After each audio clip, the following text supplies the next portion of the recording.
Open your closet, don't turn on the light. Make sure you have one match with you. Step inside and close the door. If the lights are on outside of the closet, this will not work. Nor will it work if it is daylight. The only room you need is enough for slight mobility. Stand in the darkness for about 2 minutes, since that's all that's needed. Now, take the match and hold it in front of you and say, "Show me the light, or leave me in darkness."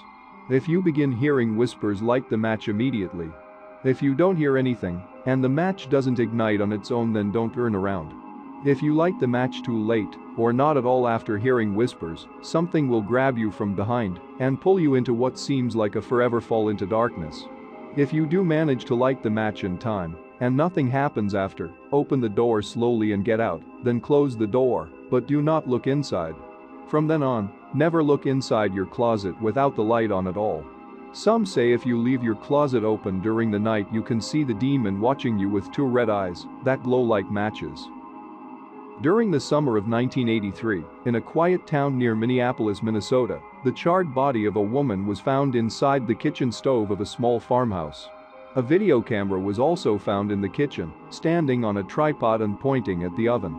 No tape was found inside the camera at the time. Although the scene was originally labeled as a homicide by police, an unmarked VHS tape was later discovered at the bottom of the farm's well, which had apparently dried up earlier that year. Despite its worn condition and the fact that it contained no audio, police were still able to view the contents of the tape. It depicted a woman recording herself in front of a video camera, seemingly using the same camera the police found in the kitchen. After positioning the camera to include both her and her kitchen stove in the image, the tape then showed her tombing on the oven, opening the door, crawling inside, and then closing the door behind her. 5 minutes into the video, the oven could be seen shaking violently, after which point thick black smoke could be seen emanating from it. The camera then continued to stationarily point at the oven for another 45 minutes until the batteries apparently died. To avoid disturbing the local community, police never released any information about the tape or even the fact that it was found. Police were also not able to determine who put the tape in the well, or why the physical stature of the woman on the tape did not in any way resemble the stature of the woman found in the oven. My great-great-grandmother, who had been ill for some time now, finally passed away. My great-great-grandfather was devastated beyond belief. She was his one true love, and they had been married for over 50 years. They had been married so long it was as if they knew each other's thoughts. Even after the doctor announced her dead, my great-great-grandfather still insisted that she was not. He had to literally be pried away from his wife's body so they could prepare her for a burial. Back in those days they had simple backyard burial plots, without the body doing through any preservation. The body was simply committed to the coffin and buried. Throughout this process, my great-great-grandfather protested so much that he had to be sedated and put to bed. His wife was buried, and that was that. That night, he woke to a horrific vision of his wife hysterically trying to scratch her way out of the coffin. He phoned the doctor immediately and begged to have his wife's body taken out. The doctor refused. He continued to have this nightmare every night that week, and each day after begged the doctor to remove his wife from the grave. Finally, the doctor gave in, and with the local authorities had the coffin removed from the ground and pried open. To everyone's horror and amazement, my great-great-grandmother's nails were bent back, and there were obvious scratches on the inside of the coffin. Once, when I was younger, my friend sent me an interesting article on lucid dreaming. I read it and decided to attempt such a dream. My first attempts were futile, however, I still tried every night.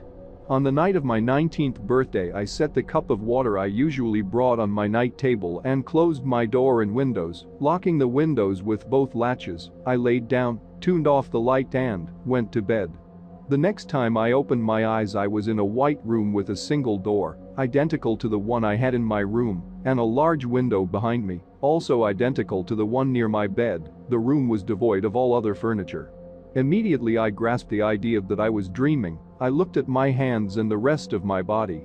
I was clothed in a pair of my boxers and a white t-shirt, my normal nightly attire. The only discrepancy was that my clothes were soaking wet. I suddenly felt very cold and very alone. I walked briskly forward and tried the doorknob with no luck. The door was locked shut. I turned to start at the window and froze in terror. Two deathly cold blue eyes stared back at me from a grotesquely horrifying silhouette. I was frozen with terror as I watched the figure. After a few moments, its long, gnarled hand crept towards the window, its long, bony claws scratching at the glass. It then began to press on the window. Cracks began to snake through the glass as it creaked and moaned under the pressure. Just as the window was on the verge of shattering, I heard my door burst open. Golden yellow rays of light flooded into the room and caressed my back. "Wake up! Quickly!" A commanding voice bellowed from behind me. I awoke from my nightmare with horror, sweat beading on my forehead, my bedsheets were soaked in sweat, and my cup of water had toppled over upon me. Then my heart sunk. Out of the corner of my eye I saw a long hand reaching towards me. I whirled to face the figure only to hear something scurry off into the night. My window was shattered, glass peppered my floor, and long shards still clung to the window frame. I was frozen in horror and quickly collected myself, bolting out of my room. There was no need to open my door. I locked myself in the bathroom and called the police. As I spoke to the officers later that night, I could have sworn I saw two bobbing blue orbs hanging just below the moon against a cold black sky. I averted my eyes at a question, and they were gone.